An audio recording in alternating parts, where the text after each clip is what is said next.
नमस्कार दोस्तों, आज के इस वीडियो में मैं डॉक्टर अली सिंह यादव आपका स्वागत करता हूं। आज के इस वीडियो में हम जानेंगे कि इंडेक्स जर्नल होते क्या हैं, SCI index journal, Scopus index journal क्या होते हैं। अक्सर मेरे स्टूडेंट और मेरे कलीग द्वारा एक क्वेश्चन पूछा जाता है कि सर हम एक पेपर पब्लिश करना चाहते हैं तो कहाँ पब्लिश कर दें, क्या स्कोपस में पब्लिश कर दें, एससीआई में पब्लिश कर दें, सर क्या ये पेड है, क्या ये फ्री है। तो लोगों को इसकी जानकारी नहीं है कि एक्चुअली फ्री, पेड और इंडेक्स और non index journal, SCI journal, Scopus journal ये होते क्या हैं, इनकी एब्स्ट्रैक्टिंग और इंडेक्सिंग क्या होती है। तो आज मैं यहाँ आपको इस वीडियो के माध्यम से ये सब जितनी भी टर्म हैं, जितनी भी कन्फ्यूजिंग टर्म हैं, इन सबको क्लियर करना चाहता हूँ कि एब्स्ट्रैक्टिंग क्या होती है, इंडेक्सिंग क्या होती है, स्कोपस क्या होता है, एससीआई, एससीआई क्या होते हैं। तो यहाँ पर हमारा जो फोकस रहेगा वो ये जानना रहेगा कि इंडेक्स्ड जर्नल क्या होते हैं, इंडेक्स्ड और नॉन इंडेक्स जर्नल क्या होते हैं। सबसे पहले हम ये जान लेते हैं कि एब्स्ट्रैक्टिंग और इंडेक्सिंग होती क्या है। An abstracting is a service that provide abstract of publication. जो भी रिसर्च आर्टिकल पब्लिश होता है उसका एब्स्ट्रैक्ट प्रोवाइड कराना या एब्स्ट्रैक्टिंग बोला जाता है। Indexing and indexing is a service that provide an ordered list of cited article each accompanied by a list of citing article. जो भी पेपर आपका पब्लिश हुआ है वो कहीं जाकर इंडेक्स हो जाए, ताकि जब भी कोई दूसरा रिसर्चर्स उसको खोजना चाहे तो उसको वो पेपर मिल जाए, मतलब उसकी इंडेक्सिंग हो गई। An abstract or indexing is a service that provides shortening or summarizing of document and assigning of descriptor for referencing document। Abstracting और indexing एक सर्विस है जिसमें आपको किसी भी रिसर्च आर्टिकल की शॉर्ट समरी मिल जाती है और उसमें जो भी रिसर्च आर्टिकल आपने साइट किए हैं उनकी एक प्रॉपर आपको लिंक मिल जाती है, जिससे कि आप वहाँ पर जाकर उस आर्टिकल को देख सकते हैं। एब्स्ट्रैक्ट और indexing service maintains database. Abstract और इंडेक्सिंग सर्विस तभी प्रोवाइड करा सकते हैं जब एक डाटाबेस हो, और उस डाटाबेस में जितने भी रिसर्च आर्टिकल जो पब्लिश हो रहे हैं, बुक पब्लिश हो रही है, रिपोर्ट पब्लिश हो रही है, वो सभी डिजिटल फॉर्म में अवेलेबल हों। यहाँ पर मैं आपको एक एल्सवेयर का एग्जांपल देकर बताता हूँ कि एल्सवेयर एक कंपनी है। एल्सवेयर एक कंपनी है जो कि एक सर्विस प्रोवाइडर कंपनी है। सभी को पता है कि एल्सवेयर एक पब्लिकेशन कंपनी है। ये रिसर्च पेपर पब्लिकेशन के साथ साथ और भी सर्विस प्रोवाइड कराती है, जैसे कि R&D सॉल्यूशंस हुआ, क्लिनिकल सॉल्यूशन हुआ, इन सब के साथ साथ ये रिसर्च पेपर भी पब्लिश करती है। साथ में ये एब्स्ट्रैक्टिंग और इंडेक्सिंग सर्विस भी प्रोवाइड कराती है। मतलब इसके पास एक डाटाबेस होगा जिसमें जितने भी रिसर्च आर्टिकल्स, बुक, रिपोर्ट होंगे वो सब डिजिटल फॉर्म में होंगे और उस प्लेटफॉर्म पर वो अवेलेबल होंगे। इसका मतलब ये हुआ कि जिस भी कंपनी को एब्स्ट्रैक्ट और इंडेक्सिंग सर्विस प्रोवाइड करानी है उसके पास एक डाटाबेस होना जरूरी है। डाटाबेस मतलब online database. A bibliographic database contains bibliographic record. मतलब कि अगर किसी भी कंपनी को एब्स्ट्रैक्टिंग और इंडेक्सिंग सर्विस प्रोवाइड कराना है तो उसके पास एक बिब्लियोग्राफिक डाटाबेस होना चाहिए, जिसमें कि जितने भी research article, newspaper, government legal publications, patent, standard report, book, periodical जो भी पब्लिश होते हैं उनका डिजिटल फॉर्म में कलेक्शन होना चाहिए। मतलब ये एक वेबसाइट होनी चाहिए, मतलब ये एक सर्च इंजन होना चाहिए। एल्सवेयर के सर्च इंजन की हम बात करते हैं, आपके सामने है कि एल्सवेयर एक सर्विस प्रोवाइडर है जो एब्स्ट्रैक्ट और इंडेक्सिंग सर्विस प्रोवाइड कराता है। इसका मतलब ये हुआ कि अगर ये एब्स्ट्रैक्ट और इंडेक्सिंग सर्विस प्रोवाइड करा रहा है तो इसके पास एक बिब्लियोग्राफिक डाटाबेस होगा।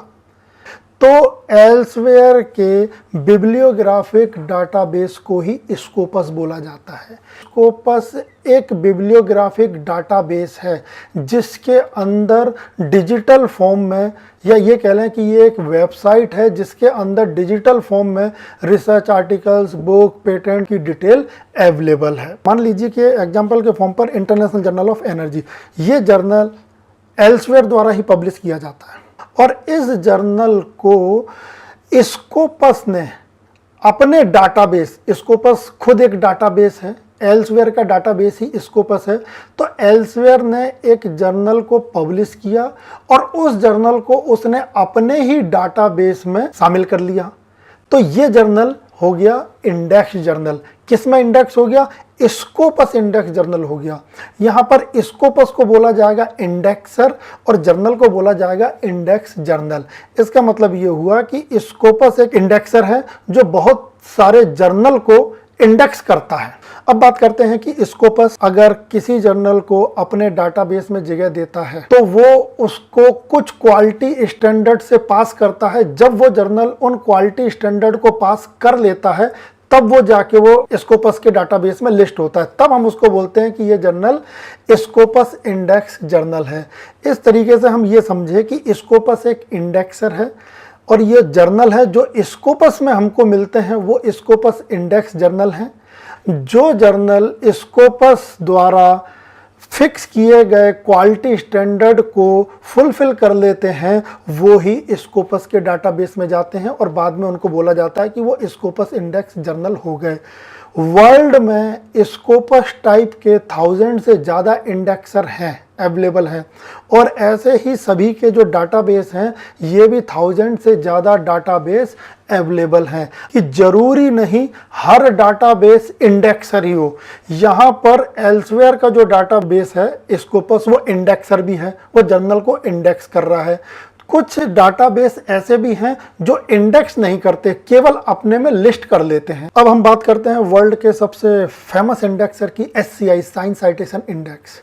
अब साइंस साइटेशन इंडेक्स है क्या, इसको शुरू से हम समझते हैं कि एक कंपनी है क्लैरिवेट एनालिटिक्स। जैसे एल्सवेयर एक कंपनी है, ऐसी क्लैरिवेट एनालिटिक्स भी एक कंपनी है। ये सर्विस प्रोवाइडर है, ये बहुत टाइप की सर्विस प्रोवाइड कराती है। जैसे कि इसकी एक सर्विस है कॉर्टेलिस सर्विस, ये लाइफ साइंस सॉल्यूशन से रिलेटेड है। इसकी सेकंड सर्विस है डेरवेंट सर्विस, ये पेटेंट रिलेटेड सॉल्यूशन से संबंधित सर्विस है। इसकी और भी सर्विस है, साथ में इसकी एक सर्विस और है एब्स्ट्रैक्टिंग एंड इंडेक्सिंग सर्विस। ये एब्स्ट्रैक्टिंग और इंडेक्सिंग सर्विस भी प्रोवाइड कराती है। इसका मतलब ये हुआ कि अगर ये एब्स्ट्रैक्टिंग और इंडेक्सिंग सर्विस प्रोवाइड करा रही है तो इसका एक डाटाबेस भी होगा, बिल्कुल होना चाहिए, तभी वो प्रोवाइड करा पाएगी। और हम इसके डाटाबेस को जानते हैं वेब ऑफ साइंस के नाम से। क्लैरिवेट एनालिटिक्स का जो डाटाबेस है उसका नाम है web of science. Web of science ने अपने को फिर से डिवाइड कर दिया है 6 पार्ट में। इसका जो डाटाबेस है वो 6 पार्ट में डिवाइडेड है सब्जेक्ट के अकॉर्डिंग। जैसे SCI इंजीनियरिंग से रिलेटेड है, SSCI सोशल साइंस से रिलेटेड है। यहाँ पे याद रखने वाली बात है कि एल्सवेयर का जो डाटाबेस है स्कोपस, उसने अपने को डिवाइड नहीं किया है। एल्सवेयर का डाटाबेस केवल स्कोपस के नाम से जाना जाता है। क्लैरिवेट एनालिटिक्स कंपनी का डाटाबेस वेब ऑफ साइंस के नाम से जाना जाता है, जबकि वेब ऑफ साइंस ने खुद अपने 6 पार्ट कर लिए हैं। तो इसका एक पार्ट है SCI, जिसको बोलते हैं साइंस साइटेशन इंडेक्स, वर्ल्ड का सबसे फेमस इंडेक्सर। इसका सेकंड इंडेक्सर है SCIE, science citation index expanded. कोई जर्नल SCI में इंडेक्स होना चाहता है, इसका मतलब ये है कि वो SCI द्वारा निर्धारित 28 क्वालिटी क्राइटेरिया को फुलफिल करे। जब तक वो उनको फुलफिल नहीं करेगा वो जर्नल इसमें इंडेक्स नहीं हो पाएगा। वर्ल्ड का सबसे फेमस इंडेक्सर है साइंस साइटेशन इंडेक्स। चूँकि ये सबसे पुराना है इसलिए ये सबसे फेमस है। यहाँ पर एक बात याद रखने लायक है कि क्लैरिवेट एनालिटिक्स कोई भी रिसर्च जर्नल पब्लिश नहीं करता, उसके बावजूद इसकी एब्स्ट्रैक्टिंग और इंडेक्सिंग सर्विस है, इसका डाटाबेस है। जबकि एल्सवेयर रिसर्च जर्नल पब्लिश करता है, उसके साथ साथ उसका डाटाबेस है। The prestige of any journal is considered by how many abstracting and indexing service cover that journal. कोई जर्नल जितनी ज़्यादा एब्स्ट्रैक्टिंग और इंडेक्सिंग सर्विस में लिस्ट होगा उसकी प्रेस्टीज उतनी ही ज़्यादा होगी। अब हम यहाँ देखते हैं कि जर्नल कितने टाइप के होते हैं। जर्नल हम यहाँ पर 2 टाइप के देख रहे हैं, एक इंडेक्स जर्नल और non index journal. Index journal जैसा कि हम डिस्कस कर चुके हैं, इंडेक्स जर्नल वो जर्नल होते हैं जो किसी इंडेक्सर के साथ इंडेक्स्ड होते हैं, जैसे SCI index journal, Scopus index journal. दूसरे जर्नल होते हैं नॉन इंडेक्स जर्नल, जो किसी भी इंडेक्सर के साथ इंडेक्स नहीं होंगे। अब इंडेक्स जर्नल फ्री और पेड दोनों हो सकते हैं। थोड़ा मिसकंसेप्शन रहता है कि जो भी इंडेक्स जर्नल होते हैं वो हमेशा फ्री होते हैं, ऐसा ज़रूरी नहीं है। इन स्कोपस में भी पेड जर्नल आपको मिल जाएंगे, स्कोपस में फ्री जर्नल मिल जाएंगे। SCI में भी आपको फ्री जर्नल मिल जाएंगे, SCI में भी आपको पेड जर्नल मिल जाएंगे। तो ये ज़रूरी नहीं है कि जो SCI जर्नल है वो फ्री ही होगा।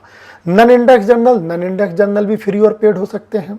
अब इसको मैं दो पार्ट में लेके चल रहा हूं कि जर्नल पब्लिशर एक अलग चीज है और इंडेक्सर एक अलग चीज है। तो आप यहां पर देखिए, ये जर्नल पब्लिशर है, Elsevier, Springer, Taylor Francis, IEEE ये जर्नल को पब्लिश करते हैं, ये जर्नल पब्लिशर हैं। Energy, digital signal processing, engineering structure, ये एल्सवेयर द्वारा पब्लिश किए गए जर्नल हैं। Wireless network, international journal of civil engineering, soft computing, ये स्प्रिंगर द्वारा पब्लिश किए गए जर्नल हैं। टेलर एंड फ्रांसिस द्वारा पब्लिश किए गए journal, journal of sulphur chemistry, dynamical system, applied artificial intelligence. IEEE द्वारा पब्लिश किए गए journal, IEEE transaction on cloud computing. बहुत सारे जर्नल यहाँ पर हो सकते हैं, मैंने एग्जांपल दे दिया। जो भी एब्स्ट्रैक्टिंग और इंडेक्सिंग सर्विस प्रोवाइड कराने वाली कंपनियां हैं, उसमें सबसे वर्ल्ड फेमस है क्लेरिवेट एनालिटिक्स, एल्सवेयर। दो कंपनियां आपको दिख रही हैं। क्लेरिवेट एनालिटिक्स के जो सर्च इंजन का नाम है वो है वेब ऑफ साइंस।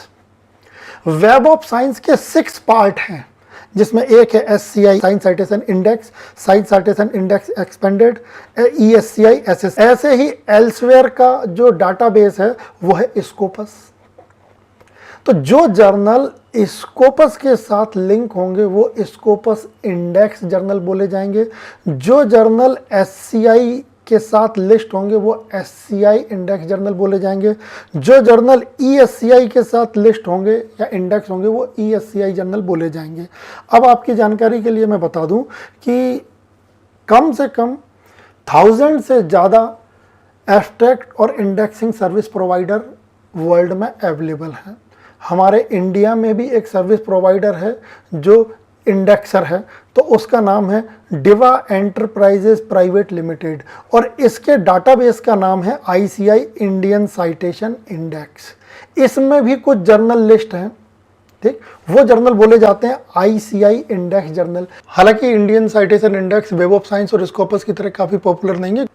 इस वीडियो बनाने का उद्देश्य केवल इंडेक्स और नॉन इंडेक्स जर्नल के बारे में जानकारी देना था। उम्मीद करता हूं कि आपको जानकारी पसंद आई होगी।